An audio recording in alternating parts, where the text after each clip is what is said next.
እየተገደልን እንበዛለን። ይሄ ኋላ ቀር የሆነ አስተሳሰብና በየትኛውም ሳይንስና በየትኛውም አካሄድ ብትሄዱ እየተገደሉ መብዛት የሚባል ነገር የለም። ልብ ብላችሁ ስሙ። እነሱም በመከራ ውስጥ በመኖር ደማቸውን በማፍሰስ ለአምላካችን ለመድኃኒታችን ለኢየሱስ ክርስቶስ ምስክር ይሆናሉ።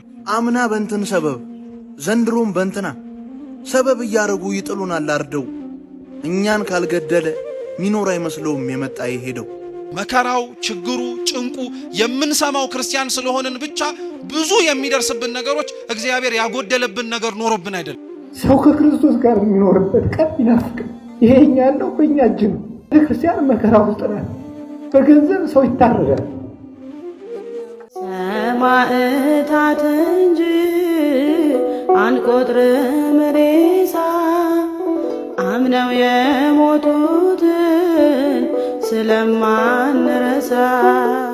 ምንም የጎደለብን ነገር የለም። ምናልባት ለዚህች ቤተክርስቲያን የጎደለባት ነገር ቢኖር ቃሉን ሰምቶ የሚኖርላት ሰው፣ ሌላ ምንም የጎደለባት ነገር የለም። ከቅጥርም ከስርዓትም ስርዓት ነው ያላት። እናፈርሰዋለን እንጂ እንደፈለግ ነው። እኛ ከአገልጋዮችም አገልጋዮች ነው ያላት። ንጹሃን ሆነው ህይወቷን የሚሰጡላት፣ በደንብ አድርገው የሚኖሩላት። ከመጭመቂያ ውስጥ ያሉ ሰማዕታት ከሰማዕታትም በደንብ ነው ያሉላት። ዘወትር ሊሞቱላት አንገታቸውና ህይወታቸውን የማይሰስቱላት። አልኳችሁ ከቤተክርስቲያን የጎደለ ነገር ቢኖር እኛ ነን። እንደተሰበከልን ያልኖር ነው፣ እንደተነገረን ያልፈጸም ነው፣ እንደምንሰማው ለመኖርንም ጭምር ያልፈቀደንና ያልወደድን ማለት ነው። አሁን እንኳን በዚህ ሁሉ ውጣ ውረድ፣ አሁን እንኳን ባለንበትና በምንሰማው መልካም ባልሆነ ዜና ውስጥ እንኳን ሆነን እኮ እንደው ስለ ራሳችን ብለን መቀየር እንኳን ቢከብደን ስለ ቤተ ክርስቲያን ብለን እንኳን እኮ አንገትም አንደፋነን።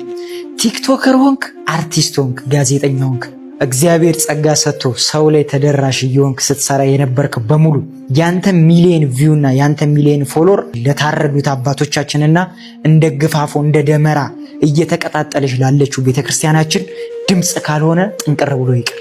ደፋሮች እኮ ነን። እውነቴን ነው የምነግራችሁ። ደፋሮች፣ ኃጢአታችን ግድ የማይሰጠን ማለት ነው። በደላችንና ነውራችን ምንም ነገር የማይከብደን። እውነቴን እኮ ነው የምላችሁ። እንዴት የራሳችን ኃጢአት ለራሳችንስ እሺ አይክበደን? ለምደነው ነው እንበል። የኛ ኃጢአት ለሀገር፣ ለወገን፣ ለራሳችን ለሆኑ ለቤተ ክርስቲያን ሰዎች ዋጋ እያስከፈለ መሆኑን እንኳን ስናውቀው እንዴት እግዚአብሔር ፊት ራሳችንን ዝቅ ማድረግና ማረን ማለት ይከብደናል? ጸሎት እኮ ተለምነን የምንጠራበት አይደለም። እኛው ራሳችን ተሰብስበን እንጸልይ ብለን የምናነሳው ነው እንጂ ጥሪ እኮ ነው። ክርስቲያኖች ምን እናርግ ነው ታዲያ የሚባለው? ድረስልን ብለን በመጣራት ነው። ሌላ በምን ስንጠራው እንችላለን? ህይወታችን መስተካከል አለበት። ክርስቲያኖች፣ እዛ ያሉት ክርስቲያኖች ዋጋ እየከፈሉ ያሉት የሚያስገድል ምክንያት ኖሯቸው አይደለም። እኛ እዚህ ያለን የምንኖር ሰዎች ደግሞ የሚያስኖር ምንም ጽድቅ ተገኝቶብን አይደለም። እነሱን የሚያስገድል ምክንያት እኛን የሚያስኖር ምን ነገር አለ? እንደውም ተገላቢጦሽ ቢሆን ነው እንጂ ዚማ ክፋትን ሊያስነሳብን እኛ ራሳችን ላይ አጸፋው ሊመለስብን የሚችል ብዙ ኃጢአት አለብን፣ ብዙ ክፋት አለብን፣ ብዙ ነውር አለብን። እግዚአብሔር የሚያውቀው ከዛም አልፎ እኛው ራሳችን የምናውቀው ማለት ነው። ቦታ ካለየን በቀር ምን የሚለየን ነገር አለ? መስተካከል ካለብን መስተካከል አለብን። ክርስቲያኖች፣ እውነቴን ነው የምላችሁ፣ ሁላችንም፣ ሌላ ምንም ነገር አይደለም። ክርስቲያኖች እነሱ ናቸው የትላንትና ኃጢአቶቻችን ማስተካከል ያልመረጥናቸው፣ እንዲያውም ለምደን ጭራሽ እንደ ስርዓት እያደረግን ለመኖር የወደድናቸው ዛሬ ዋጋ ያስከፍሉናል። ካላስተካከልናቸው ነገም አያቆምም፣ ነገም ይቀጥልብን። ንስሐ እንግባ፣ ክፋት መስራታችንን እንመን። ለወደቁት ሰዎች ደርሰን ለማንሳት እጆቻችን ባይዘረጉ ሊያነሳቸው ወደሚችል እግዚአብሔር እጆቻችንን እንዘርጋ፣ ልባችንን እንክፈት። ማናችንም እውነቴን እንምላችሁ ክርስቲያኖች ቆመን አንቀርም። በአንድም ይሁን በሌላ መንገድ መሞታችን አይቀርም።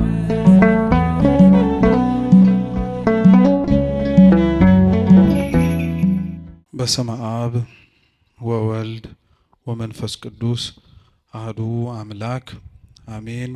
በስመ አብ ወወልድ ወመንፈስ ቅዱስ አህዱ አምላክ አሜን። በስመ አብ ወወልድ ወመንፈስ ቅዱስ አህዱ አምላክ አሜን። ክቡራን አባቶቻችን፣ አበው መነኮሳት፣ አባቶች ካህናት፣ ወንድሞች ዲያቆናት፣ ሊቃውንተ ቤተ ክርስቲያን፣ መምህራን፣ ዘማሪያን፣ እንደየማዕረጋችሁ ከሩቅም ከቅርብም የተገኛችሁ የልዑል እግዚአብሔር ቤተሰቦች በወደደን ባከበረን በአምላካችን ፍጹም ሰላም እንደምን ዋላችሁ? እንደምን አመሻችሁ? እንደምን እስከዚህ ሰዓት ደረሳችሁ? ቸርነቱን፣ ምሕረቱን፣ ይቅርታውን በእድሜያችን ላይ ጨምሮ በፊቱ ያሳየነውን የእምነት ማነስ የምግባር ጉድለትም ይቅር ብሎ እንደ ስራችን ሳይሆን እንደ ቸርነቱ ያቆየን የአባቶቻችን አምላክ ልዑል እግዚአብሔር ስሙ የተመሰገነ ይሁን። እንደ እግዚአብሔር ቅዱስ ፈቃድ ከዚህ ሰዓት በኋላ ባለን ደቂቃ ሕያውና ዘላለማዊ የሆነውን የአምላካችንን ቅዱስ ቃል እንማራለን። አምላካችን በጉባኤያችን በመሰባሰባችን መሃል ተገኝቶ እንዲያስተምረን፣ እንዲመክረን፣ እንዲገስጸን ሕያው ዘላለማዊ የሆነውን ቅዱስ ቃሉን መስማት እንድንችል አይነ ልቡናችንን እንዲያበራልን የተዘጋጀ ሕሊና እንዲሰጠን የእርሱ ቅዱስ ፈቃድ ይሁንልን። የሐዋርያው የቅዱስ ማቴዎስ ወንጌል ምዕራፍ 21 ከቁጥር 33 ጀምሮ የዓለም ሁሉ መድኃኒት የሆነ ጌታችን መድኃኒታችን ኢየሱስ ክርስቶስ ባስተማረው ትምህርት መነሻነት እንማራለን። የመጽሐፍ ቅዱሱን ቃል ሁላችሁ መስማት እንድትችሉ አነብላችሁና ወደ ትምህርታችን እንሄዳለን። እግዚአብሔር ከሁላችን ጋር ይሁን። ሌላ ምሳሌ ስሙ። የወይን አትክልት የተከለ ባለቤት ሰው ነበረ።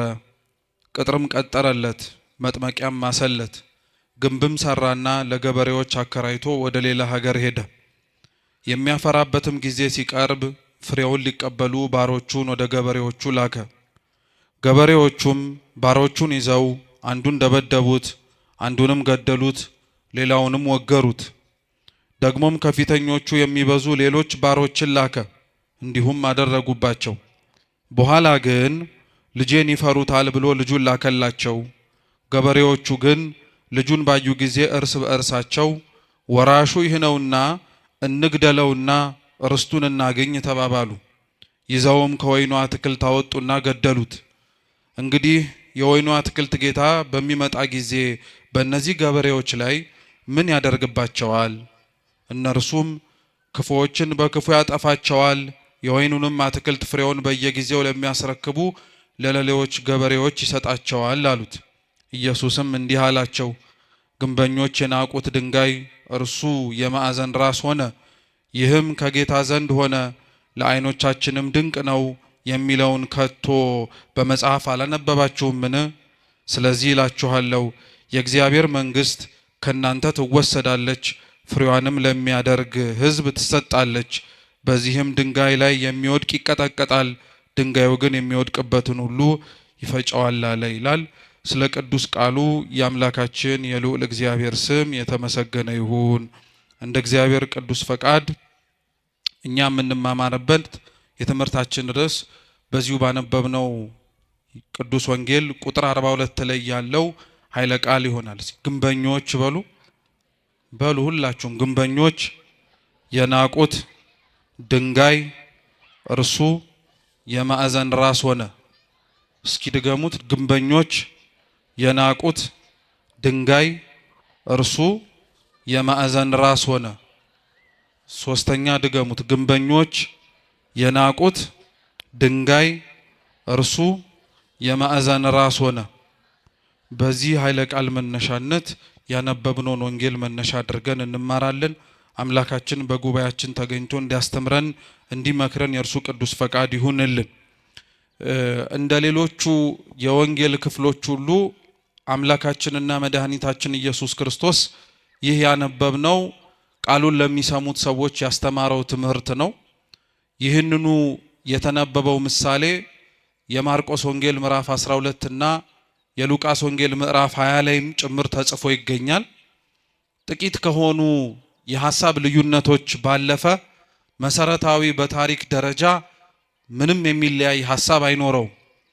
አንድ የወይን አትክልት ስፍራ የነበረው ሰው እንደነበረ ለወይኑ አትክልት ስፍራ የሚያስፈልገውን ነገር በሙሉ እንዳደረገለት፣ በኋላም ደግሞ ያደረገለትን የወይኑን ስፍራ ፍሬውን ለመቀበል ሰዎችን እንደላከ፣ እነዛም የተላኩት ሰዎች በየተራቸው ፍሬውን ለመቀበል ሲሄዱ እንደተገደሉ፣ በመጨረሻም ደግሞ ልጁን እንደላከና ልጁን ደግሞ ሲያዩ ይበልጥ እንደተናደዱና እንደተበሳጩ ልጁንም እንደገደሉት ጭምር ይናገራል።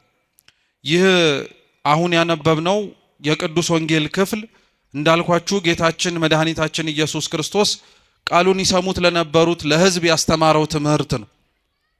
ጌታችን ኢየሱስ ክርስቶስ በዋነኝነት ቃሉን በሚያስተምርባቸው ስፍራዎች ላይ ለሚገኙት ሰዎች በሙሉ ትምህርትን ያስተላልፍ የነበረውና የሚሆኑ ነገሮች ከመሆናቸው በፊት አስቀድሞ ያዘጋጃቸው የነበረው ክፉዎች ከክፋታቸው እንዲጠበቁ፣ መልካሞች ደግሞ ክፉዎች በሚያደርጉት ስራ ላይ እና በድርጊታቸው በመነሳት ተስፋ ቆርጠው የሚመጣውን ክብርም ጭምር እንዳያጡ ነው።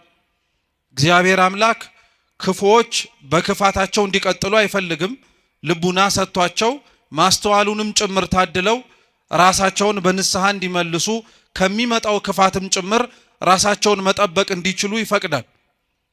እንዲሁ የሚያደርገው አምላካችን ደግሞ ደጎች ሆነው ደግሞ መከራውን ለሚቀበሉ፣ ደጎች ሆነው ደግሞ ስቃዩንም ጭምር ተሳታፊ ለሚሆኑት ደግሞ እንደጠሩት የአምላካቸው ድምፅ ዝምታው ቢዘገይባቸው ዋጋ እንደሌላቸው መስሏቸው በሃይማኖታቸው በጽናታቸውም ጭምር እንዳይገኙ ሊያደርጋቸው ከሚችለው ነገር በሙሉም እንዲሸሹም ወይም እንዲቆጠቡም ጭምር ይፈልጋል። እግዚአብሔር ትምህርትን ያስተምር የነበረው ነገሮች ከመሆናቸውም በፊት ይሄ ነገር ይሆናል፣ ያ ነገርም ሊመጣ ይችላል እያለ ያስተምር የነበረው ለዛ ነው። ይሄም ያነበብነው የመጽሐፍ ቅዱስ ክፍል ነገሮች ከመሆናቸው በፊትና ከመፈጸማቸው በፊት የተነገረ ትንቢት ነው። ይሄ ትንቢት ልዩ የሚያደርገው ምንድነው? ትንቢቱ በሐዲስ ኪዳን ይነገር እንጂ ነገሮች ከመፈጸማቸው በፊት ይሄንኑ ትንቢት ግን አምላካችን ኢየሱስ ክርስቶስ አስቀድሞ በነቢያት ላይ አድሮ ያስተማረውን ትምህርት መነሻ በማድረግ ነው ያስተማረው። ትላንት ያልነበረ ዛሬ ላይ የሚጀመር፣ ትላንት ያልተነገረ ዛሬ ላይ ደግሞ እንደ አዲስ የሚነገር ምንም ነገር አይኖርም። ስለዚህ ጌታችን ኢየሱስ ክርስቶስ ትላንትና በነቢያቱ ላይ አድሮ ሲያስተምር የነበረው እርሱ እንደሆነ ያውቁ ዘንድ ስለፈለገ ይሄ የወይን አትክልት ስፍራ የሚለውን ምሳሌ አድርጎ ሊያስተምራቸው ፈለገ። ይህንን ምሳሌ ለመጀመሪያ ጊዜ ላይ የተናገረው ይህንንም ትምህርት በማስተማርም ጭምር ጌታችን መድኃኒታችን ኢየሱስ ክርስቶስን የመሰለው ነቢዩ ኢሳይያስ ነው። ነቢዩ ኢሳይያስ በትንቢተ ኢሳይያስ ምዕራፍ 5 ከቁጥር 1 ጀምሮ አምላካችን ልዑል እግዚአብሔር ያስተማረውን ይህንኑ የወይን አትክልት ስፍራን ምሳሌ መስሎ አስተምሮበታል። ይሄ የወይን አትክልት ስፍራ ቅጥር የተማሰለት፣ መጭመቂያ የተዘጋጀለት፣ በኋላም ደግሞ ማማ ተዘጋጅቶለት እየተጠበቀ የነበረው ኢሳይያስ በኦሪቱ የተናገረለት የእስራኤል ሕዝብና እስራኤላውያን ናቸው። እግዚአብሔር አምላካችን ለወይኑ አትክልት ስፍራ ባለቤት እንደነበረውና እንዳልኳችሁ ለሚያስፈልገው ነገር በሙሉ ለስፍራው እንዳሟላ ሲናገር ነቢዩ ኢሳይያስ ደግሞ በትንቢት መጽሐፉ ምዕራፍ 5 ቁጥር 1 ላይ ከዛ የበለጠ ሌላ ትርጉም እንዳለው ደግሞ ይናገራል። እርሱም ምንድነው? እግዚአብሔር አምላክ የወይን አትክልት ስፍራ ለተባለችው ለእስራኤል ቅጥርን መማስ፣ አጥርን መስራት፣ ማማንም ሰርቶ ገበሬዎችንና ሰራተኞችን ቀጥሮ መንከባከቡን ትኩረት አድርጎ የተናገረ ብቻ ሳይሆን ኢሳይያስ ምንም ነገር እንዳላጎደለባትም ጭምር ይናገራል። ይወዳት ለነበረችው ስትሰቃይ ከስቃይ ላወጣት፣ ክፉ ሲሆንባት ፈጥኖ ለደረሰላት ለሕዝቡ እግዚአብሔር አምላክ ይሄንን ስፍራ ብቻ ሳይሆን ከስፍራውም የላቀውን ምንም ያጎደለባት ነገር እንደነበረ ይናገራል። መጽሐፍ ቅዱስ ለእስራኤልና ለእግዚአብሔር ያላቸውን ግንኙነት በተለያየ መንገድ አድርጎ ነው የሚናገረው። በተለይ ደግሞ ምንም እንዳላጎደለባት ነቢዩ ኢሳይያስ የተናገረውን ግልጽ የሚያደርገው እግዚአብሔር እስራኤልን እንዴት እንደሚያያትም ጭምር ስናውቅና ስንረዳ ነው። እስራኤል የመረጣት እግዚአብሔር ሕዝቡን የሚመለከተውና ያየው የነበረው በአንድ መጽሐፎቻችን ዙሪያ ላይ ስትመለከቱት በዚሁ በኢሳይያስ መጽሐፍ ላይ እስራኤልን እንደ ሙሽራ ወይም እንደ ሙሽሪት አድርጎ እርሱ ደግሞ እንዳጫት እንደ ሙሽራ አድርጎ ነበር ይመለከት የነበረው። ስለዚህ እግዚአብሔር አምላክ ሙሽራይቱ ለሆነችው ለእስራኤል ይቀናላት ነበር። ከእርሱ ሸሽታ ጣዖትን ስታመልክ፣ ከእርሱ ርቃ ድምፁን መስማትን ስታቆም እግዚአብሔር ለእስራኤል ያሳያት የነበረው ነገር በሙሉ ስለሚጠላትና ስለተጸየፋት ስለምታደርግበትም ብዙ ውጣ ውረዶች እንዴት እንዳዘነባት እንድታውቅ ብቻ አልነበረም። ነገር ግን ፍቅሩ ዘልቆ እንዲገባት ስለፈለገ ነው።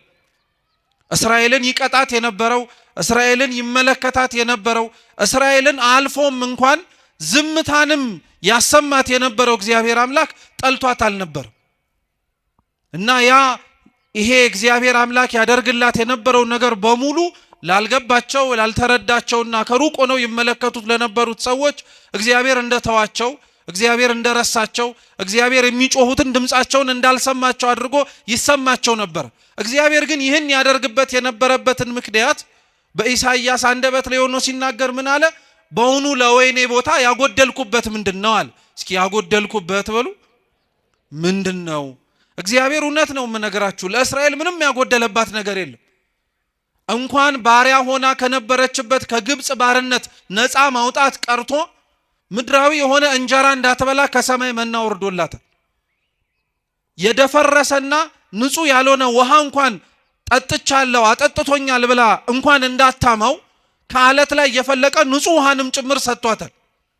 በመንገዴ ማንም እንኳን አብሮኝ አልነበረም ብላ ራሷን ወደ ላይ አንስታ እግዚአብሔር ላይ እንዳታጉረመርም ከምድር ስንዝር ከፍ አድርጎ ከፊትና ከኋላ የሚመጡባትን ጠላቶቿን ጠብቆ ነው ሲንከባከባት የነበረው። ይህንኑ እንዲህ ያደረገላትን እግዚአብሔር ነው ራሷ እስራኤል ደግሞ ተነስታ የጎደለባት ይመስል ብዙ ነገርን ላይዋ ላይ አመጽ ያነሳችው እግዚአብሔር ነው። እና እግዚአብሔር ለእስራኤል ምን አጎደልኩባት ብሎ እንደሚናገረው ሁሉ ኢሳይያስ የተናገረውን መልሶ እርሱ አምላካችን ኢየሱስ ክርስቶስ ሲራመድና በመሬት ላይ ሲያስተምር ያንኑ ትንቢት አንስቶ ሊያስተምራቸው ፈለገ። ለአንድ ሰው የወይን አትክልት ስፍራ ነበረው፣ ወይም የወይን አትክልት ስፍራ የነበረው ባለቤት ነበራል።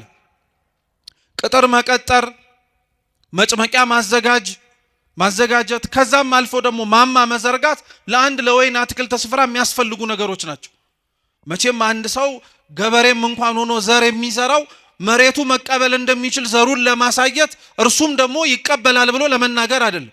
የዘራውን ዘር አጭዶ ጎተራ ለመክተት ከጎተራው አውጥቶ ቢወድ ሽጦ ሊያተርፍበት አለያ ደግሞ ከፈለገ ደግሞ እንዲበላው እንዲጠጣው። የወይኑ አትክልት ስፍራ ባለቤትም ቅጥር የቀጠረለት ምንም አይነት ነገር መጥቶ ፍሬውን እንዳያጨናግፍበት ነው። መጭመቂያ ያዘጋጀለት ወይኑ ሲደርስ አገልግሎቱ ተጨምቆ እንዲጠጣ ተጨምቆ የወይን ጠጅ መሆን እንዲችል ለማድረግ ነው። እየሰማችሁ ነው። ማማም ያዘጋጀለት ደግሞ ከሩቅ የሚመጣ ጠላትን ወይም ከሩቅ የሚመጣ ቅጥሩን ሊያፈርስበት የሚችል ከወይኑ የፈለገውን ፍሬ ማግኘት እንዳይችል ሊያደርገው የሚችለውን ጠላት መመልከትና ማወቅ እንዲችል ነው። ክርስቶስ በጅማሬው ይሄንን ያወራ የነበረው ስለ እስራኤላውያን የወይን አትክልት ስፍራ ተብላ የተነገረችው እስራኤል ናት። ቅጥር መቀጠር የተባለው እስራኤልን መጠበቁን መንከባከቡን ለማሳየት ነው። መጭመቂያ አዘጋጀላት የሚባለው ደግሞ ከእግዚአብሔር የተቀበለችውን የሰጣትን ነገር በሙሉ ፍሬ ልታፈራበት የምትችለውን መጠቀም የምትችልበትን መንገድ ሰጣት። ቤተ መቅደስን ሰጣት፣ ታቦትን ሰጣት፣ ካህናትን ሰየመላት። መቅደስ አዘጋጅቶ መግባት መውጣት እንዲችሉ እነሱም ተሳታፊ መሆን እንዲችሉ መስዋዕት የሚያቀርቡበትንም ስርዓት ሰጠ። ቅጥር አዘጋጀላት አልኳችሁ። መጭመቂያ አዘጋጀላት፣ ማማም ጭምር ሰራላት። ማማው ከሩቅ የሚመጣ ጠላትን ለማወቅ እንዲረዳ ሁሉ መጽሐፍትን ሰጣት ማለት ነው። ነቢያትን አስነሳላት። ከሩቅ የሚመጣውን ክፉም ይሁን ደጉን መስማትና ማወቅ እንዲችሉ አዘጋጃቸው። ይሄ የተደረገለት ይሄ የተፈጸመለት ቦታ እንዳልኳችሁ በጅማሮ እስራኤል ናት። እስራኤል ግን ለዚህ ለተደረገላት ነገሩ አጸፋውን የመለሰችውና ለእግዚአብሔር ያሳየችው ግብረ መልስ ግን እንዴት ነበረ? ሲነበብ እንደሰማችሁት ቅዱስ ወንጌሉ የወይኑ ስፍራ ባለቤት ወይኑ የሚያፈራበት ጊዜና ወቅት እንደደረሰ ስላወቀ ሰራተኞቹን ላካል። ሰራተኞቹን የላካቸው ልብ ብላችሁ ስሙ፣ ቅጥሩን እንዲያፈርሱ ወይ የቆመላቸውን ማማ እንዲንዱ ወይ መጭመቂያቸውንም ጭምር ደግሞ እንዲንዱባቸው አይደለም፣ ፍሬውን ብቻ መልቀም እንዲችሉና የተደከመባትን ድካም እንዳለና እንደሌለበት ለማየት ነው። ሰራተኞቹ ግን ሲመጡ በውስጥ ይሰሩ የነበሩት ሌሎች ሰራተኞች ቀድመው በወይኑ ስፍራ ላይ የነበሩት በጣም አድርገው አስቸገሩ። እንዲያውም ይመጡ የነበሩትን ሰራተኞች አንዳንዶቹን ገደሏቸው፣ አንዳንዶቹን ወገሯቸው፣ አንዳንዶቹን ደግሞ በጣም ብዙ ስቃይን አሰቃዩአቸዋል። እግዚአብሔር ለደከመላት ለእስራኤል ይልካቸው የነበሩት ሰራተኞች የተባሉት ነቢያት ናቸው። መጽሐፍ ስለሰጣቸው ስለጠበቃቸው በእግዚአብሔር መቅደስ ውስጥ በረከትንና ፍሬን ማግኘት የሚችሉበትን መጠቀም የሚችሉበትን ነገር በሙሉ ስላደረጋቸው እግዚአብሔር ይሄ ይበቃቸዋል ብሎ አልተዋቸው።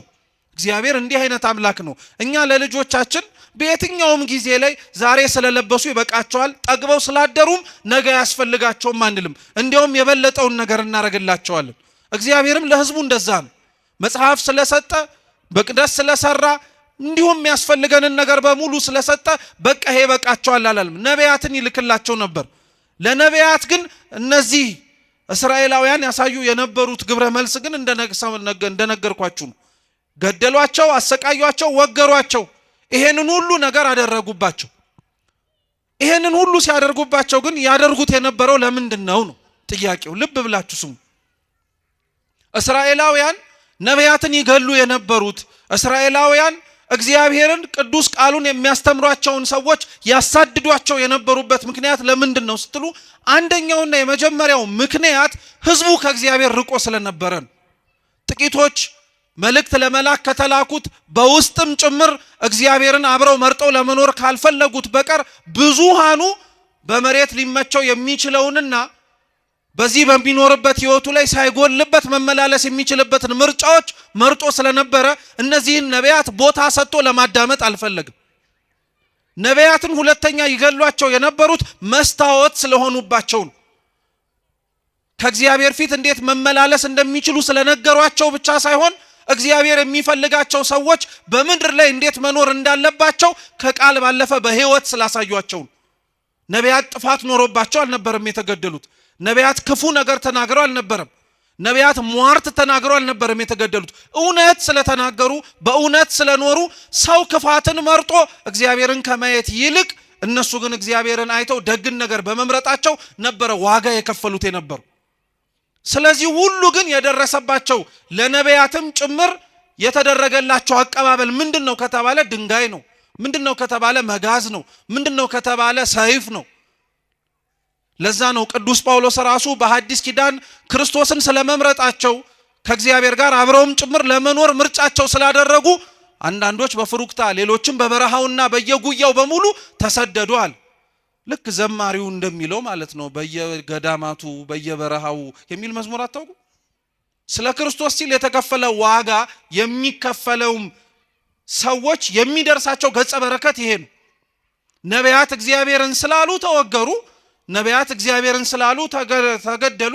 ነቢያት እግዚአብሔርን ስላሉ ብዙ ጸዋትወ መከራ ተቀበሉ እንጂ ክፋት ተገኝቶባቸው አልነበረም። ነቢያት በዚህ አይነቱ ምክንያት ሲሞቱ፣ በዚህ አይነቱ ምክንያት በራሳቸው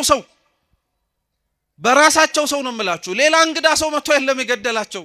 ሌላ አዲስ የሆነ ሰው መጥቶ አይደለም ደማቸውን ያፈሰሰው። እዛው የራሳቸው ሰው አብረው ያደጉ፣ አብረው የበሉ፣ አብረው የጠጡ፣ አብረው ለመትረፍም ጭምር ቃሉን ያሰሙ የነበሩ።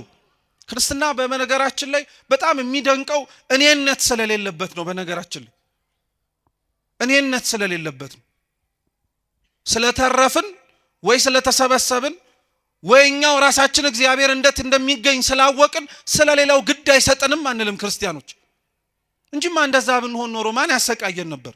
ማን ይገለን ነበር? ማን እንደፈለገ ሰይፍ እያነሳ አንገታችን ላይ ያሳርፍብን ነበር? ማንም።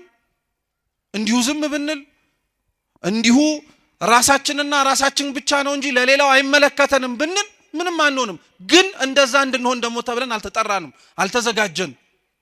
እግዚአብሔር ለዓለሙ ብርሃን እንድንሆን አልጫ ለሆነው ዓለም ጨው እንድንሆን አድርጎ ስላዘዘን ወደድንም ጠላንም ለተቀመጥንባት ዓለም ነፍስ መሆን ስላለብን ለምንኖርባት መሬት ከኛ አልፈን ለሌላውም ጭምር እግዚአብሔርን ማየት እንዲችሉ ምክንያት መሆን ስላለብን ስለዛ ብቻ ተብለን እንታረዳለን። ስለዛ ብቻ ተብለን እንገደላለን። ስለዛ ብቻ ተብለን ዋጋ እንድንከፍል እንደረጋለን። ነቢያት እንዳልኳችሁ ነው የተገደሉት በሩቅ ሰው አይደለም። ዛሬም ሀገራችን ላይ ያሉት በየቦታው የሚሞቱት ወገኖቻችን የሚሞቱት በሩቅ ሰው አይደለም፣ በራሳቸው ሰው ነው። በራሳቸው ሰው ነው የሚገደሉት። ሐቁ እንደዛ ነው። የሚገደሉት ጥፋት ኖሮባቸው አይደለም። የሚገደሉት ክርስቲያን ሆነው ስለተገኙ ነው። ክርስቲያን ስለሆኑ ሌላ ምንም ነገር ስለሆኑ አይደለም። እንዲህ ብለን ለመናገር እንዲህ ብለን ለማውራት እንዲህ ብለንም ጭምር እውነታውን ለመመስከር ስለከበደን ካልሆነ በቀር እውነታው ግን ይሄ ነው። ሌላ ካለ እንግዲህ እግዚአብሔርም ያውቃል፣ ጊዜም ጭምር ግልጽ ያደርገዋል። ካልሆነ በቀር ግን ሌላ ምንም ምክንያት የለውም። ገዳዮቻቸው የሚገሏቸው ነቢያትን ለምን ነበር አልኳችሁ እኮ ራሳቸውን ስለሚያዩባቸው ነው። ሰው ከመስታወት ፊት ቆሞ እድፉን እንደሚያነጻው ሁሉ እውነተኛ ክርስቲያኖች የሰውን ጥላቻ፣ እውነተኛ ክርስቲያኖች ሰው እንዴት ከእግዚአብሔር እንደራቀ ፍንትው አድርገው የሚያሳዩ መስታወቶች ናቸው። የሚጠሉት የሚገፉት የሌላውን ክፋት እንደ ክፋትነቱ የሌላውን ኃጢአት እንደ ኃጢአትነቱ ከሰው ወቅሰው ፈርደው ሳይሆን የሆነውን እንደሆነ ስላሳዩ ሌላ ምንም ነገር ሆኖ አይደለም። ነቢያት እግዚአብሔርን ስለተናገሩ የደረሰባቸው ድንጋይ ከሆነ ነቢያት የደረሰባቸው እግዚአብሔርን ስለተናገሩ ሰይፍና ስለት ከሆነ ዛሬ እዚህ ላይ የምንኖረው ክርስቲያኖች እውነት ክርስቲያን ስንሆን የምንሸለመው ታዲያ ምን ይመስላችኋል? ሌላ ምንም እኮ ሊሆን አይችልም። ስለ ክርስቶስ መሞት ካልሆነ በቀር ሌላ ምንም ነገር ሊደረግ አይችልም። በየትኛው ጊዜ ነው ክርስቶስን ስለሰበኩ በእውነትም ጭምር ከእግዚአብሔር ጋር አብረው ስለኖሩ ተብለው መሬት የተሸለሙ ቤት የተሸለሙ መኪና እያሽከረከሩ የሄዱ ክርስቲያኖች ነበሩ እንዴ?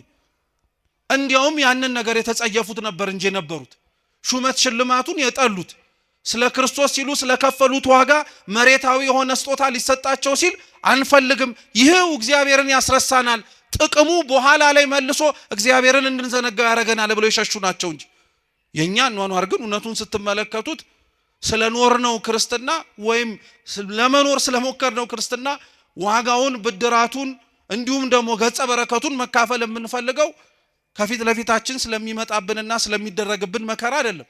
ተውት፣ መከራው ቀርቶ መከራ መስማት እንኳን አንፈልግም። እኛኮ ቢቻል ብንዘምር፣ ቢቻል ብናጨበጭብ፣ ቢቻል እልል ብንል፣ ቢቻል የደረሰባቸውን ሰዎች ደረሰባቸው ብለን እንዲሁ ዝም ብንል ጥሩ ነበር።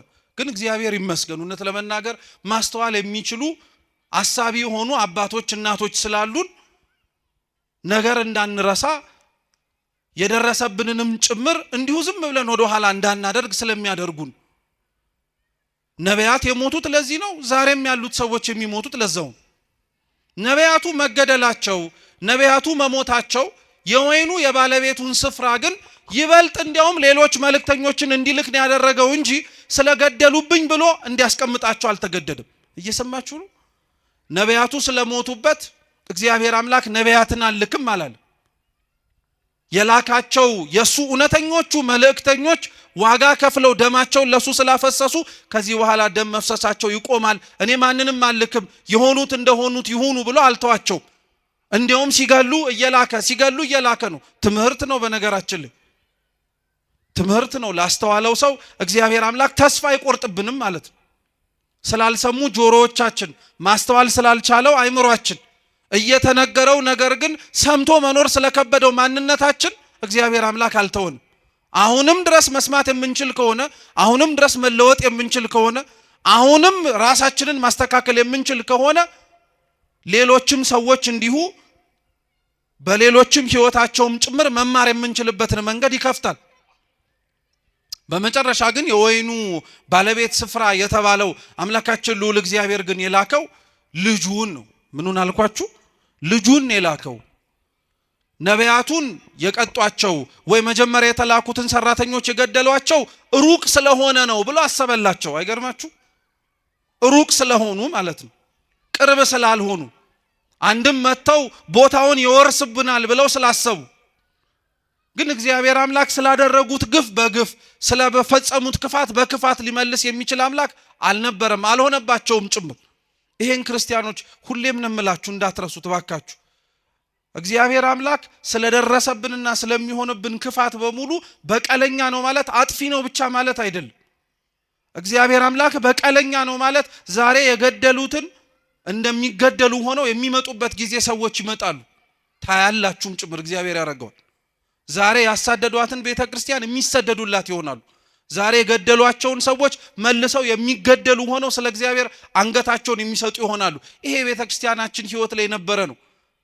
ትላንትና ያሳድድ የነበረ ደማስቆ ድረስ ወርዶ አንገት ስቤ አመጣለሁ ያለው ጳውሎስ እኮ እዛው ተምሮና ተለውጦ የሚሰደድ ሰው ነው የሆነው። የእግዚአብሔር በቀሉ ሰይፍና ስለት አንስቶ መቅሰፍትም ጭምር እየላከ መቅጣት ብቻ አይደለም፣ ያሳደዱትን እንዲሰደዱ ማድረግ ነው። የገደሉትን እንዲሞቱለት ማድረግ ነው። የጠሉትን ይበልጥ እንዲሞቱለት ማድረግ ነው። ይሄን እግዚአብሔር አምላክ አድርጎታል። መድኃኔዓለም አምላካችን ይሄንን ፈጽሞታል። እንኳን ሩቅ ለሆኑት ሰዎች ቀርቶ ነው የምላችሁ፣ ከደሙ ንጹህ ነኝ እንኳን ብሎ እጁን ታጥቦ አሳልፎ ለሰጠው ጲላጦስ እንኳን እግዚአብሔር አምላክ በቀሉን የተበቀለው እሱን በመቅሰፍ አይደለም፣ የሞተውና የገደለውን ምክንያት እንዲሆን ያደረገውን ክርስቶስን አምኖት በስሙ እንዲሞት ሰማዕት ነው ያደረገው። በቀልንም ስንመኝ እንዴት ያለውን በቀል መመኘት እንዳለብንም ማወቅ አለብን። ጨካኝ መሆን የለብንም። ዓለም ውስጥ ስንኖር ዓለሙን መስለንም መታየት የለብንም። እንደ ዓለሙ ማስተጋባት የለብንም። ለምዶብን ነው እንጂ ዓለም ለሚደርስባት ችግር ዓለም ለሚደርስባትም አጸፋ በሙሉ የምትመልሰው መግለጫ በመስጠት ነው። እኛም ለመድ ነው። ክፋት ሲደርስብን፣ ነውር ሲደርስብን፣ ግፍ ሲፈጸምብን መግለጫ እንሰጣለን። መግለጫው ክፉ ነው እያልን አይደለም። ነገር ግን ቤተክርስቲያን ስለሚደርስባት መከራ እጆቿን ዘርግታ መፍትሄ ወደሚሰጣት ወደ እግዚአብሔር ነው የምትጮኸው። ከንፈራችንን መጠን እንዲሁ ዝም ብለን አይደለም የምንሄደው። እንባችንን አፍስሰን እግዚአብሔር አምላክ እንዲመለከተን እንማጸናለን እንጂ ዓለም ላይ ስንኖር ክርስቲያኖች እንደ ዓለምማ መሆን የለብን። በልተን ጠጥተን አግብተን ወልደን ልንኖር እንችላለን። ነገር ግን ያንን ሁሉ ስናደርግ ለምን እንደምናደርገው ማወቅ አለብን። እውነቴን እንደምላችሁ ክርስቲያን መሆናችን ትርጉም አልባ መሆን የለበትም በፍጹም። አሁን እንደዛ ስለሆነ ነው እንጂ ትርጉም አልባ መሆን የለበትም። ቅዱስ ጎርጎርዮስ ክርስቲያኖች በዓለም ሲኖሩ ስለሚያደርጓቸው ነገሮች በሙሉ ሲናገር ምን እንዳለ ታውቃላችሁ? ክርስቲያኖች ለሚኖሩባት ቦታ እንደ ዜጎች ይኖራሉ፣ ግን ስደተኞች ናቸው። አይገርማችሁ? ለሚኖሩባት መሬት ዜጎች ናቸው፣ ግን ስደተኞች ናቸው። ስደተኛ ሆኑት ግን መርጠው ነው፣ በሰማይ ስፍራ እንዳላቸው ስላወቁ። ቀጠለ ቅዱስ ጎርጎርዮስ ክርስቲያኖች በምድር ሲኖሩ ይነግዳሉ፣ ያተርፋሉ፣ ይበላሉ፣ ይጠጣሉ። ያን የሚያደርጉት በምድር ስለኖሩ ብቻ ነው። ነገር ግን ሁሉንም ደግሞ ይንቁታል። በቃ ክርስቲያን መሬት ላይ ሲኖር ክርስቶስ በመሬት ላይ ሲኖር ያደረገውን ነገር በሙሉ እያደረገ ለመኖር ራሱን ነው ማዘጋጀት መቻል ያለበት። እንደዛም ሆኖ ነው መሰራትምና ማደግ ያለበት። እንደዛ መሆን እንድንችል እግዚአብሔር ሁላችንንም በቸርነቱ ይርዳን። ስሙን መሸከሙንማ ሁሉንም ተሸክመናል። ነገር ግን ግብሩን የከበደን አሁን መኖሩ እንዳልኳችሁ ነው። እንኳን መከራው ከሩቅ ሆኖ ተሰምቶ ቀርቶ ቅርብ ያለነው ሰዎች እንኳን መስማት አንፈልግም፣ ያንገሸግሸናል፣ ሰለቸን እንላለን። የሞቱት ሳይሰለቹ አንተ የምትሰማው ትሰለቻለህ? የታረዱት ሳይሰለቹ አንተ እንዲህ የምትመለከተው በስልክ ደከመኝ ትላለህ? እንዲህ በጣም ከባድ እኮ ነው። በነገራችን ላይ ሌላው ስለ ክርስቶስ መሞት አልደከመውም፣ አንተ ስለ ክርስቶስ የሚሞቱትን መስማት ሰልችቶሃል። ሌላው ስለ ክርስቶስ ዋጋ የሚከፍል አለ፣ አንተ ስለ ክርስቶስ ዋጋ የከፈሉትን ማዳመጥ ደክሞሃል። በጣም ነው የሚያሳዝነው እኮ እውነት። ለስሙ ደግሞ ሰማዕታትን እንዘክራለን እንላለን። የሰማዕታትን ዜና ቤተክርስቲያን የምትዘክረው ስዕላቸውን ስላ ብቻ አይደለም፣ ገድላቸውን እያነበበች እንዴት እንደኖሩም ጭምር በማሰማት። ስለ ክርስቶስ የሞቱትን ዜና መስማት የከበደው ሰው እንዴት ቆሞ የጊዮርጊስን ገድል ይሰማል? እንዴት ቆሞ የመርቆሪዎስን ገድል ይሰማል? አይችልም በፍጹም። ጊዮርጊስ የሞተለትን መርቆሪዎስ ሕይወቱን የሰጠለትን አምላክ እኮ ነው ዛሬም ድረስም ጭምር ክርስቲያኖች በየቦታው ሕይወታቸውን የሚሰጡለት። የነሱን ዜናማ መስማት እንዲያውም ጥብዓትን የሚጨምረው፣ የነሱን ዜና ማዳመጥማ እንዲያውም ሕይወትን ነው ጭምር የሚያሞቀው። የነሱን ዜና መስማት እንዲያውም ከምንኖረው ከንቱ ሕይወታችን ባለፈ ለካ ሌላ ትርጉም ያለው ሕይወት እንዳለ እንድናውቅ ነው የሚያደርገን። እኛ አሁን የምንኖርበት ዓላማ እውነት የሚያስኖር ይመስላችኋል? እነሱ ግን ሊኖሩበት የመረጡትም ሊሞቱበትም ጭምር የወደዱት ዓላማቸው ጌታችን መድኃኒታችን ኢየሱስ ክርስቶስ ነው። እውነት እግዚአብሔር ስሙ የተመሰገነ ይሁን። ይህን ማየት እንድንችል ራሱ ያደረገን ክርስትና የለም ብለን ደፍረን እንዳንናገር፣ ስለ ክርስቶስ የሚኖሩ ሰዎች የሉም ብለን እንኳን አፋችንን ሞልተን እንዳንናገር የሚያደርገን ብዙ ምክንያት ይሰጠናል። ብዙ ምክንያት። ከነዛ ሁሉ ምክንያት ትልቁ ምክንያት ግን እንዳልኳችሁ ልክ የወይኑ ባለቤት ስፍራ ነቢያቱን የቀደሙትን አባቶችን ልኮ ሰዎቹ በአጸፋው ሞትን እንደፈረዱባቸው ሁሉ ምናልባት ከሰሙ ምናልባት ካዳመጡ ብሎ ልጁን ላከላቸው ይላል። ልጁን ሳያዩት ግን ጭራሽ ተናደዱ አለ ቅዱስ መጽሐፍ። ጭራሽ ተናደዱ። እንዲያውም ልጁ መሆኑ ራሱ ወራሽ እንደሆነ ያስታውቃል። እውነት ነው። ሊወርስ የሚችል ወራሽም ሆኖ ሊገኝ የሚችል የአባትን ንብረት ልጅ ሊሆን ስለሚችል ስለዚህ ልጁን እንግደለው አሉ። ልብ ብላችሁ ስሙ። ለመግደል ምክንያታቸው አንደኛ ልጁ ስለሆነ ነው፣ ቅርበት ስላለው ማለት ነው። እየሰማችሁ ነው? ግን ቅርበት ስላለው ማለት ነው። የሩቅን ሰው በምን አድርጌ ምሳሌ ልስጣችሁ? ለምሳሌ ቤታችሁ ውስጥ አክስት ሲሞትና ወይ አጎት ሲሞትና ልጅ ሲሞት ያለው ልዩነት ተመሳሳይ ነው ወይስ አንድ ነው? ተመሳሳይ ነው ወይስ ይለያያል? ይለያያል እኮ። የሩቅ ዘመድ ሲሆን ወይም የስጋም ዘመድ ሆኖ እንደ ራሳችሁ እንደ ልጅ ሊሆን ግን አይችልም። ልብ ብላችሁ ስሙ። ጠላቶች የሆኑት የወይኑን ስፍራ ለማስተካከል ተሰይመው ልጁን ለመግደል የወሰኑት ሰዎች ቦታውን ለመውረስ ካላቸው ፍቅር ብቻ አይደለም፣ እርሱን በመግደል አባትየውን የበለጠ እንደሚያሳዝኑትም ጭምር ስለሚያውቁ ነው እንጂ። ስለዚህ እንግደለው ብለው ተማከሩ። በሁለተኛው ግልጽ የሆነው ምክንያታቸው ደግሞ እርሱን ከገደልን ወራሹንም ጭምር ካወጣን ባለቤትነቱ የቦታው የኛ ይሆናልን ብለው ጭምር ስላሰቡ ነው። ልጁን ያዙት፣ አሰቃዩት፣ አንገላቱት፣ ዋጋም ጭምር አስከፈሉት። ከነቢያት በኋላ የወይን አትክልት ስፍራ ለተባለች ለእስራኤል ለሕዝብ ሁሉ የተላከው ልጅ የሚባለው ዛሬ በዓሉን የምናከብርለት ቸሩ መድኃኔዓለም እግዚአብሔር አምላክ ክፋታችንን አይቶ እግዚአብሔር አምላክ ለላካቸው መልእክተኞቹ ለነቢያትና ለቅዱሳን የሰጠነውን ግብረ መልስና ክፋት ተመልክቶ ክፋትን በክፋት ሊመልስብን አልወደደም። እንዲያውም የበለጠ ደግነቱን አሳየን እንጂ፣ እንዲያውም የበለጠ ፍቅሩን አሳየን። ልጁን ሊሰጠን ወደደ። ጌታችን ኢየሱስ ክርስቶስን ልጁን የሰጠን። ይሄ ልጅ ተብሎ የተጠቀሰው በነገራችን ላይ እኛው ራሳችን ጠምዝዘን ስለ ክርስቶስ እንዲናገር ስላደረግነው አይደለም። ቅዱስ ቃሉ ልጁ ተብሎ የተጠቀሰው በወንጌል ስፍራ ላይ ተደጋጋሚ ብትፈልጉ የምታገኙት ጌታችን ኢየሱስ ክርስቶስን። ሌሎቻችን ለእግዚአብሔር ያለንን ልጅነት ቅዱስ መጽሐፍ ሲናገር ልጆች እያለን የሚጠራው። እስኪ ልጆች በሉ። አዎ እኛ ስንጠራ ልጆች ተብለን ነው። ጌታችን መድኃኒታችን ኢየሱስ ክርስቶስ ግን ሲጠራ ልጅ ተብሎ ነው። ልዩነት ስላለው ነው። እኛ ልጆች የተባልነው ልጅነታችን የጸጋ ስለሆነ ነው፣ የስጦታ ነው። ልጅ አለመባልም እንችላለን እግዚአብሔርን አባት እንዲሆነን ካልመረጥ ነው። ጌታችን ኢየሱስ ክርስቶስ ግን ልጅ ተብሎ ሲጠቀስ የባህሪ ልጅነት ነው። ማንም ሊነጥቀው የማይችል ማለት ነው። ማንም ሊወስድበት የማይችል ልጁ ተብሎ የሚጠቀሰው እርሱ ነው። ጌታችን ኢየሱስ ክርስቶስ ሲጠመቅ የባህሪ አባቱ እግዚአብሔር አብ በሰማይ ሆኖ ሲናገር ሲመሰክር የመሰማ ነው።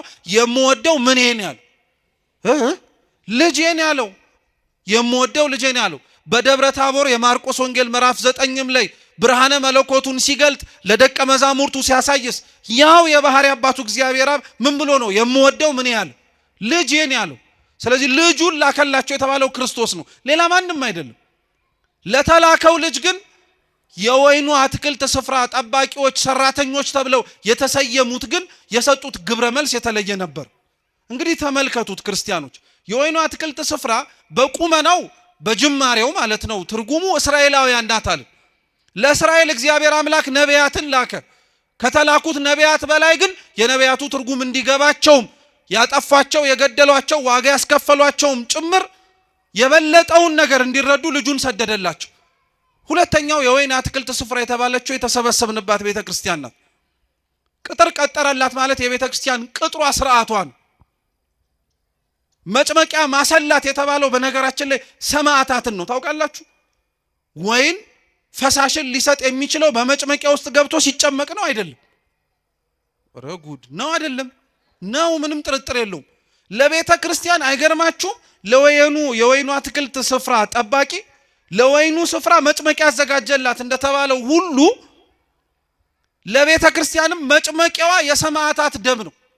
እንደሚኖር ማሳያ ማለት ነው። የምንሰማው ቃል እግዚአብሔር የምንሰማው ስብከት እንዲሁ ቃል ብቻ አይደለም፣ ንግግር ብቻ አይደለም፣ ትምህርት ብቻ አይደለም። የሚኖረው ሰው አለ፣ መርጦ የሚኖረው ማለት ነው። እነሱ የሚጨመቁበት እነሱ ተጨምቀውም ጭምር የወይን ዘለላ ምንድነው ፈሳሹን እንደሚሰጠው ሁሉ እነሱም በመከራ ውስጥ በመኖር ደማቸውን በማፍሰስ ለአምላካችን ለመድኃኒታችን ለኢየሱስ ክርስቶስ ምስክር ይሆናሉ። ቤተ ክርስቲያን ውስጥ ያለው መጭመቂያው የተባለው ሰማዕታቶች ናቸው ውስጥ የሚኖሩት። ቅጥሯ ስርዓቷ ነው። ማማ የተባለው ጌታችን ኢየሱስ ክርስቶስ ነው። አንድም ማማ ተብለው የሚጠቀሱት ካህናተ ቤተ ክርስቲያን ናቸው። ስልጣናቸው ከፍ ያለ ሰማያዊ የሆነና ረቂቅ የሆነ ማለት ነው። ለሀገሩ ለእስራኤል ዞሮ ለሚያስተምርባት ስፍራ ምንም እንዳላጎደለባት ቤተ ክርስቲያን ውስጥም ክርስቲያኖች ምንም አላጎደለባትም። ልብ ብላችሁ ስሙ። መከራው፣ ችግሩ፣ ጭንቁ የምንሰማው ክርስቲያን ስለሆንን ብቻ ብዙ የሚደርስብን ነገሮች እግዚአብሔር ያጎደለብን ነገር ኖሮብን አይደለም። ምንም የጎደለብን ነገር የለም። ምናልባት ለዚህች ቤተ ክርስቲያን የጎደለባት ነገር ቢኖር ቃሉን ሰምቶ የሚኖርላት ሰው ሌላ ምንም የጎደለባት ነገር የለም። ከቅጥርም ከስርዓትም ስርዓትን ያላት እናፈርሰዋለን እንጂ እንደፈለግነው እኛ። ከአገልጋዮችም አገልጋዮች ነው ያላት ንጹሃን ሆነው ህይወቷን የሚሰጡላት በደንብ አድርገው የሚኖሩላት። ከመጭመቂያ ውስጥ ያሉ ሰማዕታት ከሰማዕታትም በደንብ ነው ያሉላት። ዘወትር ሊሞቱላት አንገታቸውና ህይወታቸውን የማይሰስቱላት። አልኳችሁ ከቤተ ክርስቲያን የጎደለ ነገር ቢኖር እኛ ነን። እንደተሰበከልን ያልኖር ነው፣ እንደተነገረን ያልፈጸም ነው፣ እንደምንሰማው ለመኖርንም ጭምር ያልፈቀደንና ያልወደድን ማለት ነው። አሁን እንኳን በዚህ ሁሉ ውጣ ወረድ አሁን እንኳን ባለንበትና በምንሰማው መልካም ባልሆነ ዜና ውስጥ እንኳን ሆነን እኮ እንደው ስለ ራሳችን ብለን መቀየር እንኳን ቢከብደን ስለ ቤተ ክርስቲያን ብለን እንኳን እኮ አንገትም አንደፋነን። እኛ ደፋሮች እኮ ነን። እውነቴን ነው የምነግራችሁ፣ ደፋሮች፣ ኃጢአታችን ግድ የማይሰጠን ማለት ነው። በደላችንና ነውራችን ምንም ነገር የማይከብደን። እውነቴን እኮ ነው የምላችሁ። እንዴት የራሳችን ኃጢአት ለራሳችንስ እሺ አይክበደን? ለምደነው ነው እንበል። የኛ ኃጢአት ለሀገር ለወገን ለራሳችን ለሆኑ ለቤተ ክርስቲያን ሰዎች ዋጋ ያስከፈለ መሆኑን እንኳን ስናውቀው እንዴት እግዚአብሔር ፊት ራሳችንን ዝቅ ማድረግና ማረን ማለት ይከብደናል? ጸሎት እኮ ተለምነን የምንጠራበት አይደለም። እኛው ራሳችን ተሰብስበን እንጸልይ ብለን የምናነሳው ነው እንጂ ጥሪ እኮ ነው። ክርስቲያኖች ምን እናርግ ነው ታዲያ የሚባለው? መፍትሄው ከእርሱ ነው ከተባለ እግዚአብሔር ነው መልስ የሚሰጠን ከተባለ እርሱን የምንጠራው በምንድን ነው? ሲመልሱልኝ በጸሎት እኮ ነው። ሌላ በምን ልንጠራው እንችላለን? ድረስልን ብለን በመጣራት ነው። ሌላ በምን ልንጠራው እንችላለን? ህይወታችን መስተካከል አለበት ክርስቲያኖች። እውነቴን ነው የምላችሁ። እዚህና እዛ ያለነው ሰዎች ምንም የሚለየን ነገር የለም። እዛ ያሉት ክርስቲያኖች እየሞቱ ያሉት፣ እዛ ያሉት ክርስቲያኖች ዋጋ እየከፈሉ ያሉት የሚያስገድል ምክንያት ኖራቸው አይደለም። እኛ እዚህ ያለን የምንኖር ሰዎች ደግሞ የሚያስኖር ምንም ጽድቅ ተገኝቶብን አይደለም። እነሱን የሚያስገድል ምክንያት እኛን የሚያስኖር ምን ነገር አለ? እንደውም ተገላቢጦሽ ቢሆን ነው እንጂ ዚማ ክፋትን ሊያስነሳብን እኛ ራሳችን ላይ አጸፋው ሊመለስብን የሚችል ብዙ ኃጢአት አለብን፣ ብዙ ክፋት አለብን፣ ብዙ ነውር አለብን። እግዚአብሔር የሚያውቀው ከዛም አልፎ እኛው ራሳችን የምናውቀው ማለት ነው። ቦታ ካለየን በቀር ምን የሚለየን ነገር አለ? መስተካከል ካለብን መስተካከል አለብን ክርስቲያኖች። እውነቴን እንምላችሁ ሁላችንም ያጠፋነውን የሳትነውን ያጎደልነውን ይጠቅማል ብለን ነገር ግን በዘለቄታው ቤተክርስቲያኒቷን እየጎዳት ያለውን ነገር በሙሉ እውነቴን እንምላችሁ መስተካከል አለብን። በቃ ያፈረስናቸው ህጎች በሙሉ የናድናቸው ስርዓቶች በሙሉ ችግር የለም ብለን ገሸሽ ያደረግናቸው የቤተክርስቲያን ህይወቶች በሙሉ ዛሬ መተው ዋጋ እያስከፈሉን ያሉት እነሱ ናቸው። ሌላ ምንም ነገር አይደለም ክርስቲያኖች፣ እነሱ ናቸው። የትላንትና ኃጢአቶቻችን ማስተካከል ያልመረጥናቸው እንዲያውም ለምደን ጭራሽ እንደ ስርዓት እያደረግን ለመኖር የወደድናቸው ዛሬ ዋጋ ያስከፍሉናል። ካላስተካከልናቸው ነገም አያቆምም፣ ነገም ይቀጥልብናል። ስለዚህ ቢያንስ እንኳን መፍትሄን ፈልግ ብለን ቢያንስ እንኳን እናስብ ብለን ቢያንስ እንኳን ከኛ ምን ይጠበቃል ስንል ከኛ ምን ይጠበቃል የሚለው ጥያቄ መልሶ የሚጀምረው ከየግለሰብ ከራሳችን። ከገሌ የሚጠበቅበትን ካላወቅ ካንተና ከኔ የሚጠበቅበትን ልንገር፣ ንስሐ እንግባ፣ ክፋት መስራታችንን እንመን፣ ለወደቁት ሰዎች ደርሰን ለማንሳት እጆቻችን ባይዘረጉ ሊያነሳቸው ወደሚችል እግዚአብሔር እጆቻችንን እንዘርጋ፣ ልባችንን እንክፈት። ቢያንስ ይሄንን አንድ ሰው ማድረግ ይችላል። ሌላውን ብንቶ ማለት ነው። ልጁን ለደደላቸው፣ ልጁን ላከላቸው፣ ሰደደላቸው። እነሱ ምንም ቁም ነገር አልነበረም። እንዲያውም የምታስታውሱ ከሆነ ነቢያትን ካሰቃዩበት፣ ነቢያትን ከበደሉበትና ነቢያትን ዋጋ ካስከፈሉበት በላይ ክርስቶስን ዋጋ አስከፍለውታል። አሰቃይተውታል፣ ገርፈውታል። በአንድ ፍርደኛ ሊደረግበት የማይገባውን ነገር በሙሉ በአምላካችን አድርገውበታል። መግረፍ ብቻ አይደለም፣ ውሃ እንዲጠማ አድርገውታል። መስቀል አሸክመውታል። ራቆቱን እርቃኑን ሆኖ ሀፍረት እንዲሰማው አድርገውታል። ሰው ሁሉ ማየት እንዲችል፣ ሰው ሁሉ መመልከት እንዲችል በመስቀል ላይ ከፍ አድርገው ሰቅለውታል። እውነተኛ የሆኑ ክርስቲያኖች አድራሻቸው ጎልጎታ ላይ ነው። እውነተኛ የሚኖሩ ክርስቲያኖች የሚታዩት ከመስቀሉ ስር ነው። ስለ አምላካቸው መከራ እየተቀበሉ ማለት ነው።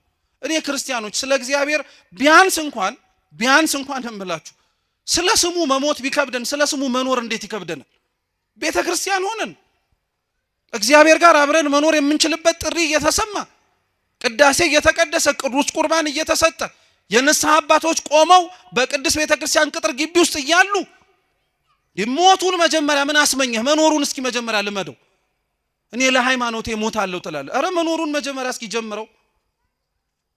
እንዲሁ ዝም ብሎ የሚሞት ይመስልሃል? እንዲሁ ዝም ብሎ አንገት የሚሰጥ ይመስልሃል? አይደለም ክርስቲያኖች፣ መኖር የጀመረ ሰው ነው ለመሞትም ጭምር የሚቸኩለው። እኛ እኮ ከሩቅ የሰማነው ሞት፣ ከሩቅ የሰማነው ሰይፍና ስለት እዚህ ቢመጣ እግዚአብሔር ነው የሚያውቀው ማናችን እስከ መጨረሻው ድረስ ልንጸና እንደምንችል። መኖርን ያለመደ ሰው እንዴት ለመሞትም ጭምር ይቸኩላል? አልኳችሁ እኮ ክርስቲያኖች፣ ስለ እግዚአብሔር ለመሞት ከመመኘታችሁ በፊት መጀመሪያ ስለ ክርስቶስ መኖርን መናፈቅ መቻል አለባችሁ።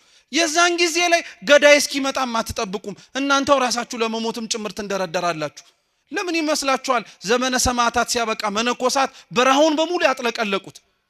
ሰይፍና ስለቱ ሲቀር የሰላም ዘመን መጣ ተብሎ በቆስጠንጢኖስ ሲታወጅ እኮ ደም ስለ ክርስቶስ ማፍሰስ በግድ ቀረ ብለው አገር ሰላም ብለው አልተቀመጡም።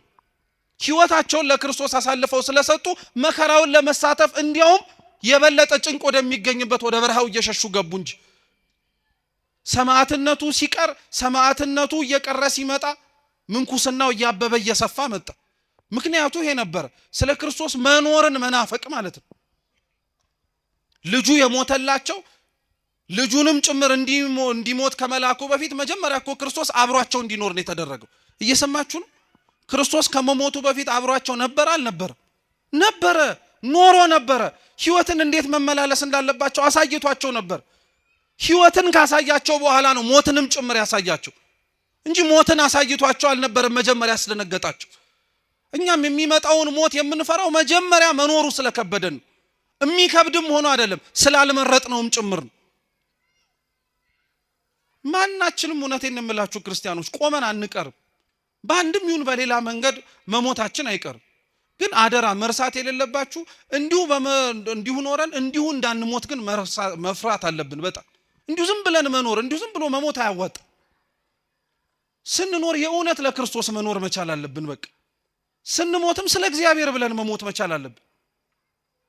በቃ እንደዛ መኖርን ነው መናፈቅ መቻል አለብን። ልጁን ሰደደላቸው። የሰደደውን ልጅ ደግሞ እንዳልኳችሁ ክርስቶስን ይበልጡኑ መከራ ያበዙበት፣ ይበልጡኑ ስቃይ ያበዙበት። ስለዚህ ምን ይደረጋል አላቸው። ጠያቂውን መልሶ ለራሳቸው ነው የጠይቃቸው በነገራችን ላይ። ስለዚህ የተሻለው ነገር አሉ ፈሪሳውያን። እያወቁት እኮ ነው ደግሞ መልሱን የሚሰጡት። እያወቀ ጥፋት የሚያጠፋ ሰው አለ ማለት ነው። አያችሁ፣ እያወቀ ማለት ነው። እየጠነቀቀ ምን እንደሚደርስ አጸፋውን እያወቀ በደል የሚበድል ሰው አለ ልክ እንደኛ። ክፉን በክፉ መንሳት አለበት። እንደሱ መነጠቅ አለባቸው። ፍሬውን መልሶ ሊሰጥ የሚችለው ጋር መሰጠት አለበት ተባለ። እውነት ነው። ግን እግዚአብሔር ቤተ ክርስቲያንን ከኛ ወስዶ ለማን ይስጣት ታዲያ? ክርስቲያኖች የወይን አትክልት ስፍራ ያልኳችሁ ቤተ ክርስቲያን ናት ብያችኋል። እነዚህ ሰዎች የወይኑን አትክልት ስፍራ ወስደህ አሊያ ደግሞ ሰራተኞቹን አስወጥተህ ትርፋማ ለሚሆንበት ሰው ነው መመላለስ ያለበት አለ። እንግዲያውስ እግዚአብሔር የኛን ከንቱነት አይቶ ቤተ ክርስቲያንን አይወስድብን። ትርፋማነታችን እስከየት ይመጣል? እሷ ከሄደች እኛንም አይነቅለን። በሌላ ቦታ ፍሬያማ ልንሆን አንችልም። በዚህ ሳምንት ከግንቦት 23 ጀምሮ እስከ ፊታችን እሁድ ቤተክርስቲያን ስለ መንፈስ ቅዱስ ነው የምታስተምረው፣ ስለ ፍሬያማነት ማለት ነው። እግዚአብሔር በሕይወታችን ውስጥ ሲኖር ስለሚታይባቸው ነገሮች ማለት ነው። የወይኑ አትክልት ስፍራ ላይ የተተከሉት በሙሉ ፍሬያማ ሊሆኑ ግድ ነው። ቤተክርስቲያን ውስጥ ያለ ሰው በሙሉ ፍሬ ሊኖረው ግድ ነው። ስለ ክርስቶስ መኖርን ብቻ አይደለም ትዕግስት ሊኖረው ግድ ነው። እግዚአብሔር እኛን በታገሰ ልክ እኛም እሱን መታገስ አለብን፣ መለመን መቻል አለብን። እውነቴን የምላችሁ ክርስቲያኖች፣ እኛ በሕይወታችን ስንኖር ኃጢአት ስንሰራ በቅጽበት ያላጠፋን አምላክ እኮ ነው ዛሬ ስንጠራው ዝም አለ ብለን ደግሞ የምናጉረመርምበት። አንተ ስትጠራው ቶሎ መልስ ቢሰጥህ ማለት እኮ በተገላቢጦሽ ሳጠፋን በዛው ቅጽበት አጥፋኝ ነው። ስለ ኃጢአት የታገሰ እግዚአብሔር ጸሎታችንንም እየሰማ ዝም ያለበት ምክንያት አለ። ቅም አንሶት አይደለም፣ ክብር ይግባውና እንደዛም ተብሎ አይነገርለትም። እውነቴን እንምላችሁ ክርስቲያኖች፣ ይህ ታሪክ ላይ ራሱ ቅዱስ ጎርጎርዮስ ሲያስተምር ምን ይላል መሰላችሁ? ለአንዳንዶች ይላል፣ ለአንዳንዶች በተለይ የወይኑ ባለቤት ስፍራ እግዚአብሔር መሆኑ እንደመሆኑ ሁሉን አዋቂነቱን ቅዱስ ጎርጎርዮስ ሲናገርና ይጠይቃል። ይሄንኑ ጥያቄን እናንተን ልጠይቃችሁ እየሰማችሁ መሆን ማወቅ ስለምፈልግ፣ የተላኩት ሰራተኞቹ ከመላካቸው በፊት እንደሚሞቱ እግዚአብሔር ያውቃል አያውቅ? መልሱ እንጂ በሚገባ ደግሞስ ሲልክ እንደሚሞት ያውቃሉ አያውቁ? ያውቃል እሱን። እሺ ጥሩ። ልጁንስ ሲልክ ለልጁ እንደማይመለሱና የባህሪ ልጁ ጌታችን ኢየሱስ ክርስቶስንም እንደሚሰቅሉት ያውቅ? ለምን እያወቀ ይሄንን አደረገው ነው ጥያቄ። አቅም ስለሌለው ነው? አይደለም። ወደፊት የሚመጣውንስ ነገር ስለማያውቅ ነው? አይደለም። ያውቃል አላችሁኝ። ያውቃል፣ እውነት ነው። እግዚአብሔር አምላክ አቅም አንሶት አይደለም። ክፋት የሚሰሩ ሰዎች ክፋት ከመስራታቸው በፊት የሚሰሩትን ክፋት ያውቀዋል ጠንቅቆ፣ በደንብ አድርጎ ነው የሚያውቀው። ዝም የሚለው ክፋቱን የሚቀበሉት ሰዎች እንደኛ ከክርስቶስ ጋር በሞት ሕይወታቸውን እንዲያሳምርላቸው ለቤተ ክርስቲያን ዘወትር ማህፀነ ለምለም ሆና ሰማዕታትን እንደምትወልድ እንድናውቀው ነው። ለኛ ክፋት የሚሰሩትን ሰዎች ክፋታቸው ውስጥ እያገባ ወደ ኋላ የማይመልሳቸውም አይደለም። አንዳንዴ ያረጋዋል እግዚአብሔር። ሌላውን ጊዜ ላይ ዝም ሊል ይችላል እግዚአብሔር። ዝም የሚለው ግን አልኳችሁ አቅም አንሶት አይደለም። ክፋቶችም የሚሰሩት ልክ ደግ እንደሚሰሩት ነፃ ፈቃድ አላቸው። ይሁዳ ክርስቶስን አሳልፎ እንደሚሸጠው ጠንቅቆ እያወቀ አይደለም ነበረው። ዝም ብሎ ነበር። ልክ ነገረው አልነበረ? ተው እያለ እየተናገረ አልነበረ? ተናግሮታል እኮ በተደጋጋሚ። ይሁዳን እንዳይሸጠው፣ ይሁዳ ክፋት እንዳይሰራ፣ ይሁዳ ኃጢአት እንዳይሰራ በደንብ አድርጎ ደጋግሞ ነግሮታል። ነፃ ፈቃዱን አልገፈፈው። ዛሬም ክፋት የሚሰሩትን ሰዎች ክፋታቸውን እያወቀ እንዳይሰሩት ይናገራል እግዚአብሔር። አልሰማም ካለ፣ አላዳምጥም ካለ፣ አሻፈረኝ ካለ ግን በኋላ ላይ የሚመጣውን ደግሞ በጸጋ መቀበልም ግዴታ አለበት። እግዚአብሔር አምላክ የቁጣውን በትር አንስቶ እርሱም ደግሞ መልስ እሰጣለሁ ካለ ለማዳመጥ ዝግጁ መሆን መቻል አለበት ማለት ነው። ክርስቶስ ከዛ በኋላ ይሄንን ሲነግራቸው አይ የወይኑ አትክልት ስፍራ መነጠቅ አለበት፣ ሰራተኞቹ መለወጥ አለበት ብለው ራሳቸው በራሳቸው ላይ ፈረዱ። እኛም እውነት ራሳችን ላይ ለመፍረድ እግዚአብሔር በቸርነቱ ይርዳል። ከእግዚአብሔር የፍርድ ዙፋን ፊት ሳትቆሙ ክርስቲያኖች እናንተው ራሳችሁ ከእግዚአብሔር ፊት አሁን ቆማችሁ ራሳችሁ ላይ ፍረዱ። ንስሐ ግቡ ማለት ነው። በቃ ንስሐ እንግባ። በደል መስራታችንን እንመን። ምንም ደስ የሚያሰኝ ምንም የሚያኩራራ ምንም አንገትን ቀና አድርጎ የሚያስኬድ ነገር የለንም። ምንም እውነቴን ነው የምነግራችሁ። ይሄን የምላችሁ ሟርት ስለሆነ፣ ይሄን የምላችሁ አሁን ያለንበት ወቅት የሐዘን ስለሆነ አይደል። በዚህ ዓለም ላይ ስንኖር ቀና ብለን ለምንኖርበትና ቀና ብሎ ሊያስኬደን የሚችለው ምክንያት ክርስቶስ ካልሆነ በቀር ምድራዊ ነገራችን ሊሆን ስለማይችል በፍጹም ሊሆን አይችል። ራሳቸው በራሳቸው ላይ ፈረዱ። ፈርደው ግን አልተስተካከሉም። እኛም መስማቱን እንሰማዋለን፣ ሰምተን ግን አልተለወጥንም። እንድንለወጥ እግዚአብሔር በቸርነቱ ይርዳል። ይህንኑ አላቸው። ቀጠለና ጌታችን መድኃኒታችን ኢየሱስ ክርስቶስ ግን እኛ ለትምህርታችን ርዕስ ያደረግነውን ኃይለ ቃል ነገራቸው። እስኪ ግንበኞች በሉ። የናቁት ድንጋይ እርሱ የማዕዘን ራስ ሆነ። ግንበኞች የተባሉት አይሁድ ናቸው። የናቁት ድንጋይ የተባለው ክርስቶስ ነው።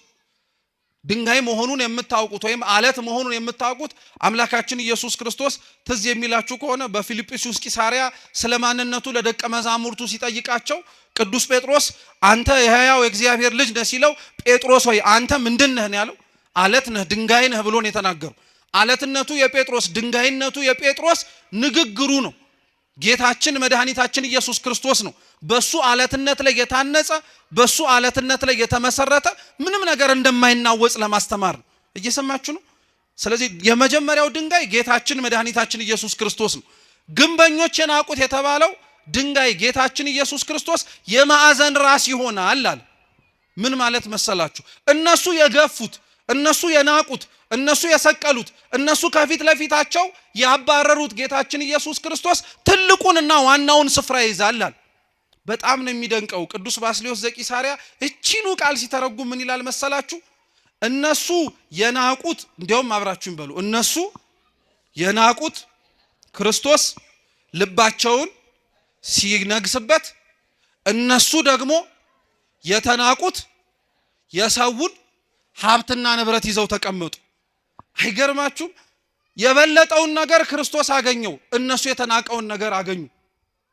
ዛሬም ድረስ ክርስቶስ የሞተለትን ክርስቶስ ደሙን ያፈሰሰለትን ሰው ንቆ ከነሱ የሚገኘውን ጥቅም ፈልጎ አይኖርም። ነውር ነው፣ ኃጢአት ነው። እነሱ ይበልጣሉ፣ ሰው ይበልጣል። ክርስቲያኖች ምንም ነገር ቢሆን ሰው ይበልጣል።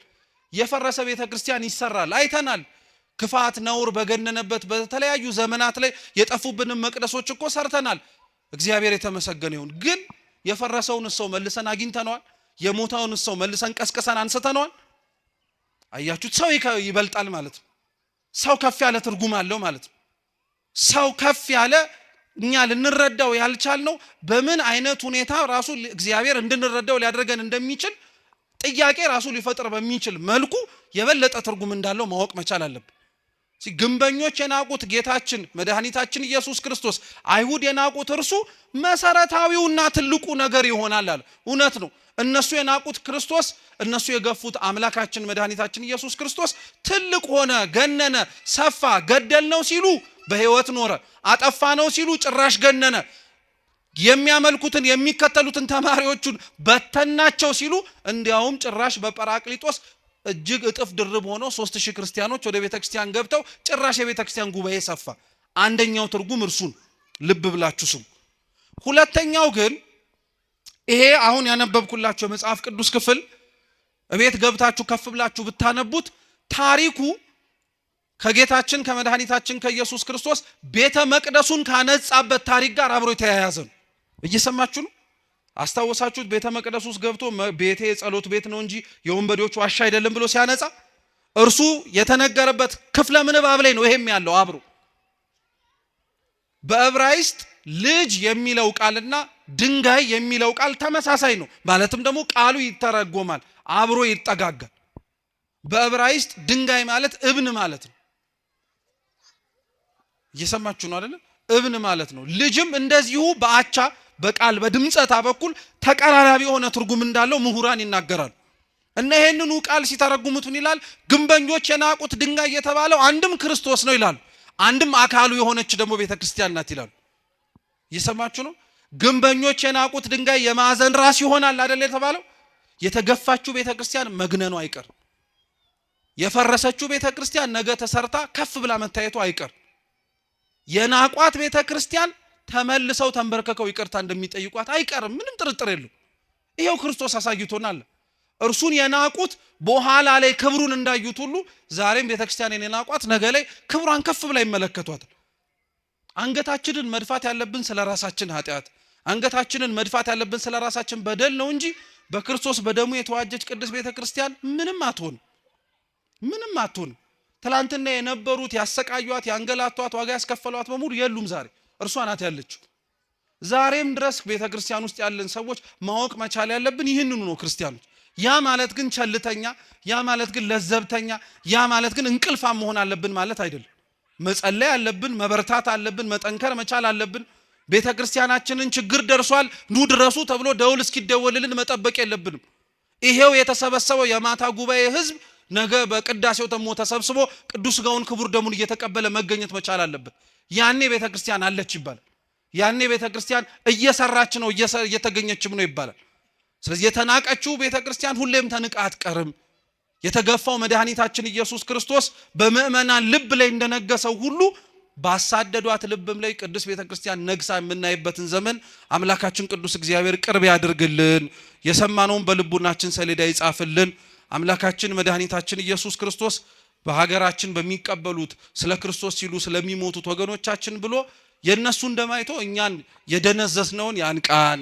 እነሱን በቸርነቱ የጎበኘ እግዚአብሔር እኛንም በምህረቱ ኃጢአታችንን ይቅር እንዲለን ንስሐ ገብተን ቅዱስ ቁርባን መቀበል የምንችልበትም እድሜ እንደጨመረልን መጠቀም እንድንችል በቸርነቱ ይርዳን። በጎደለው በነጠበው በሊቃውንቱ በመምህራኑ የሚታረም ይሁን። ወስብሐት ለእግዚአብሔር።